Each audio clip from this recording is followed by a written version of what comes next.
A naš je gost Ladislav Ilčić, eurozastupnik Hrvatskih suverenista u Europskom parlamentu. Želim vam dobar dan, dobro nam došli. Dobar dan i hvala na pozivu. Evo, malo godišnjeg odmora, pretpostavljam. Tako je, 2 tjedna. Tako je, uoči blagdana i prigoda da se vidimo ne samo iz Brisela ili Strasbura, nego i ovdje u Zagrebu. Imamo puno tema za proći. Evo, jedna od njih je da bila je i uvod u ovaj naš razgovor, a to je ulazak Hrvatske u Schengen. Mnogi su bili protivnici tog ulaska. Evo sada ulazimo, granica se pomiče. Zapravo mi ćemo biti ti koji će čuvati granicu Europske unije. Mnogi se kažu neće biti jednostavno. Imamo najdužu kopnenu granicu s Bosnom i Hercegovinom gdje najviše pokušaja proboja migranata, to smo svjedočili kroz posljednjih nekoliko godina. Neće biti jednostavno, ali to je, kažu neki, jako dobro za Hrvatsku. Što mislite? Pa je, mislim, bilo je lijepo vidjeti sve hrvatske zastupnike iz svih klubova, kako smo jednoglasno i složno branili i zalagali se za ulazak Hrvatske u Schengen i mislim da je to izrazito važno jer Schengen je u biti tehničko pitanje, ne političko. Znači, političko je ulazak u Europsku uniju. Tu se u stvari na neki način polažu politički ispiti, da tako kažem.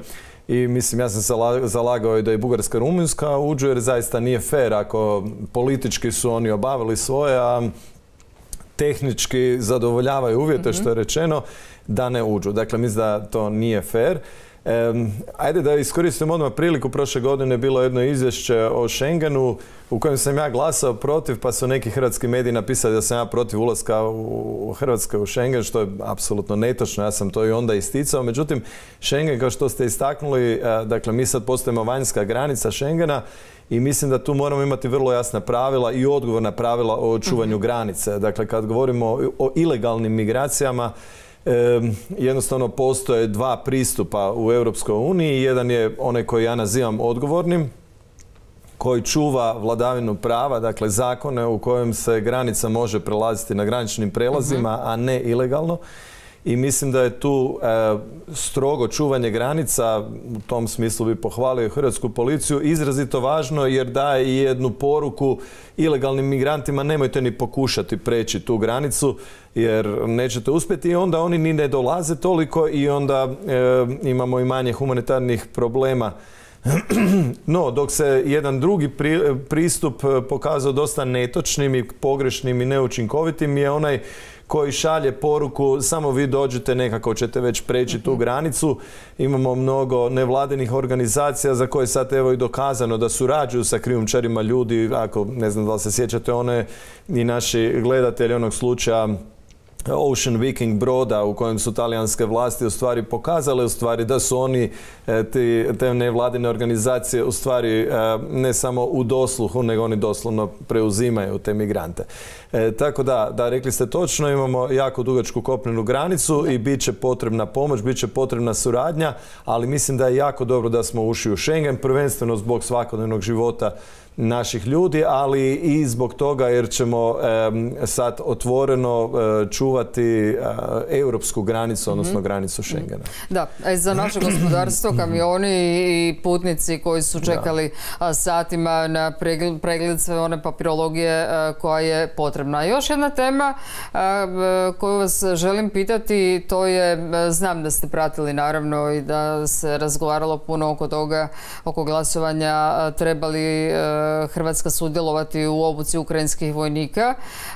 Kaže premijer da je odluka koja je izglasana u Saboru skandalozna i da jednostavno tako nije trebalo biti, da oporba nije trebala tako postupiti i da smo zapravo sada se vratili nekoliko koraka unazad, a dio smo Europske unije i NATO saveza.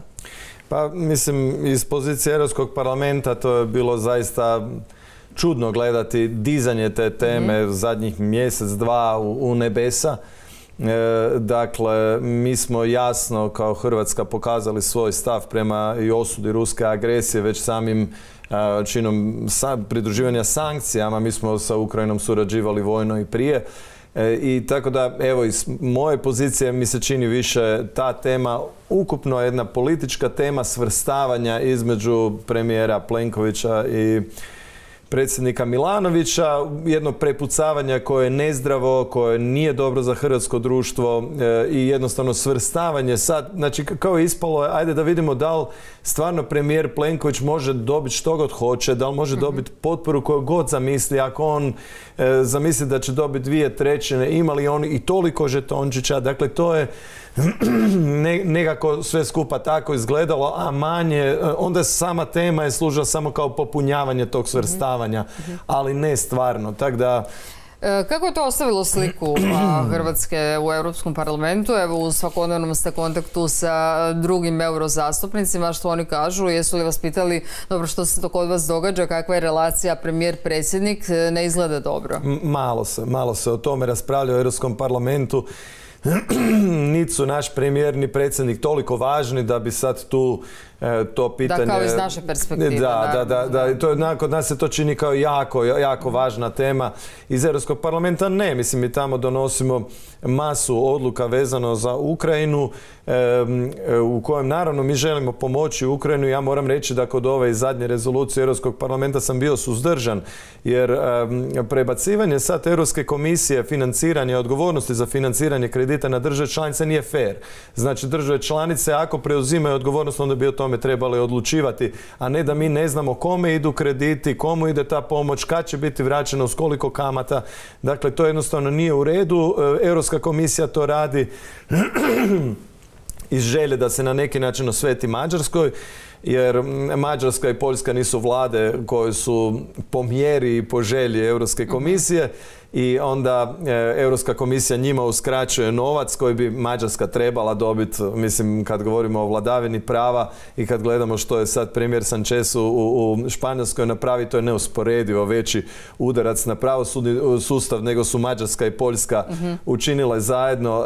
Tako da očito kažnjavanje Mađarske je ideološkog razloga i sad kak Mađarska njima blokira tu pomoć prema Ukrajini, onda se Europska komisija na neki način osvećuje i donosi nelogične odluke u kojem opterećuje države članice pa i Hrvatsku da oni u stvari daju novac Ukrajini, a da Hrvatska na neki način odgovara za to. I ja jesam za pomoć Ukrajini, ali nisam za takvo ponašanje Europske komisije. Dobro, ali za obuku ukrajinskih vojnika jeste li niste?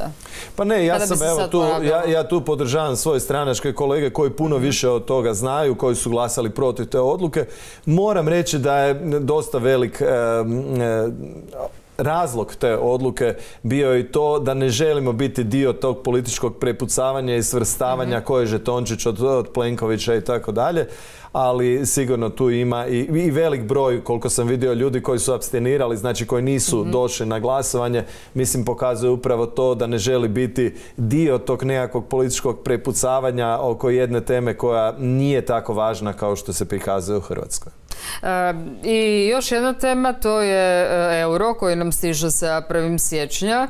Dakle, evo, svoju valutu ćemo napustiti službeno 15. siječnja, dakle do tada imamo neko prijelazno razdoblje, plaćanje moguće i u kunama i u eurima. Neke su zemlje unatoč tome što su članice Europske unije zadržale svoje valute. Kakvog ste vi mišljenja? Trebali smo to učiniti ili ne? Pa ja sam u početku bio vrlo protiv ulaska u euro. Dakle, mislim, tu nije samo za i protiv. Dakle, treba jednostavno realno sagledati razloge. Naravno da imanje svoje valute omogućava da, recimo, kad ste spomenuli neke zemlje koje imaju svoju valutu, recimo Mađarska i Poljska koje imaju svoju valutu, su jako gospodarski napredovale upravo i zbog imanja svoje valute koja nije bila precijenjena kao što je za Hrvatsku precijenjen euro. Jednostavno njihov izvoz je jednostavno jačao i oni su tu jačali. Naravno, u ulasku u krizu nekakvu imanje vlastite valute je pozitivna stvar.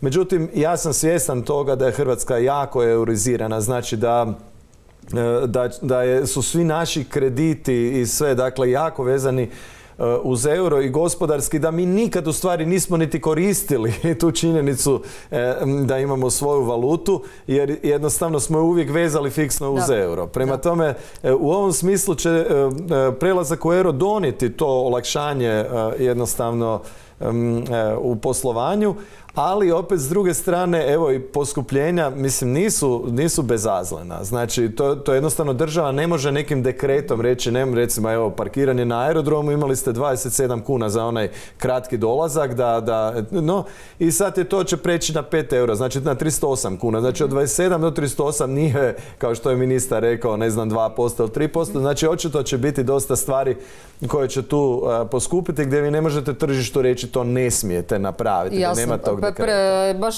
pišu današnje novine jako puno oko toga i između ostalog kažu da je zapravo blagdanska primjerice košarica jednostavno nedostupna velikoj većini ljudi, inflacija 13,8%, rekordna uopće, tako da mnogi kažu analitičari da možda nismo uboli vrijeme, ajmo to tako reći, kada bismo trebali ući.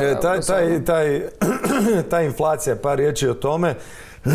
Moram reći da, znate, mi smo, evo sad je premijer najavio kako ćemo dobiti 700 novih milijuna eura tranše za pomoć oporavka od covida i onda se ljudi, znate, mi konzervativci imamo tu izreku there is no free lunch, znači nema besplatnog ručka, znači nikad vam niko ne nosi novce samo da vam ih da i uvijek se postavlja pitanje ko će vratiti te novce. Mislim, tu je sad sasvim jasno da su te novce hrvatski građani već vratili, znači kroz tu inflaciju, jer nakon, moram reći to otvoreno, u velikoj mjeri dokazano besmislenih mjera kod covida i velike štete koje je pretrpilo i hrvatsko i europsko gospodarstvo.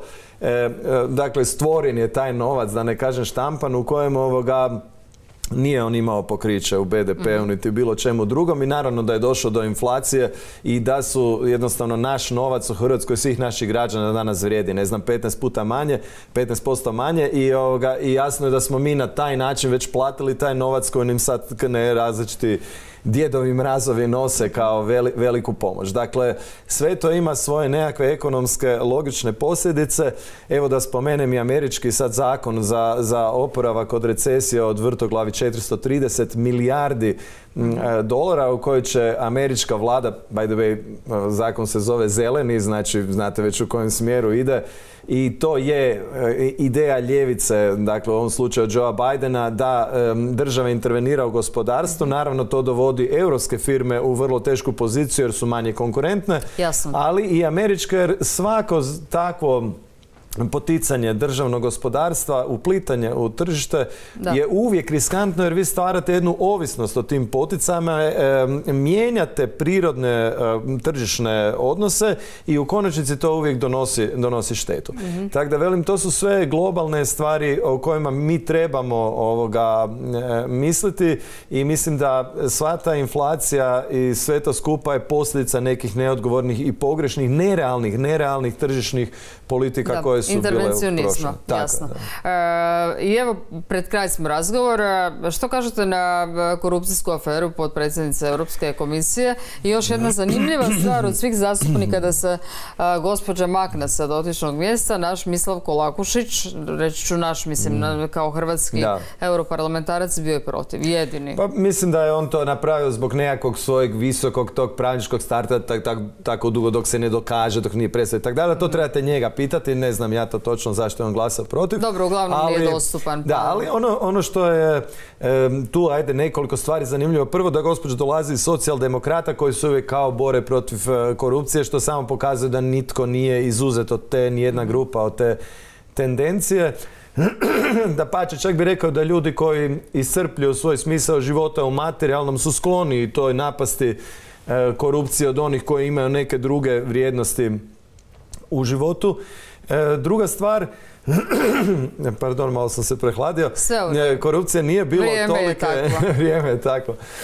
Korupcije nije bilo u Europskom uniji prije 30 godina. Zaista nije bilo. Zašto? Zato jer nije bilo utjecaja, nije bilo moći. Dakle, Europska unija i europski političari sve manje respektiraju građane, sve manje respektiraju nacionalne vlade, žele sebi prigrnuti što više novaca, što više utjecaja i gdje je utjecaj i moć, tu je i sklonost korupciji. Dakle, ja zaista smatram da je to obespravljivanje građana i nacionalnih država omalovažavanje supsidijarnosti izrazito loše. Jer kad novac ode tako daleko kao što je Brisel, dakle za jednog običnog hrvatskog građana, on još manje to može pratiti i kontrolirati i tako dalje. Znači, bojim se da će ovakvim tendencijama stvaranje Europske unije kao nekakve super naddržave koje bi imala toliko moći biti samo još veća mogućnost za korupciju nego je bila do sada.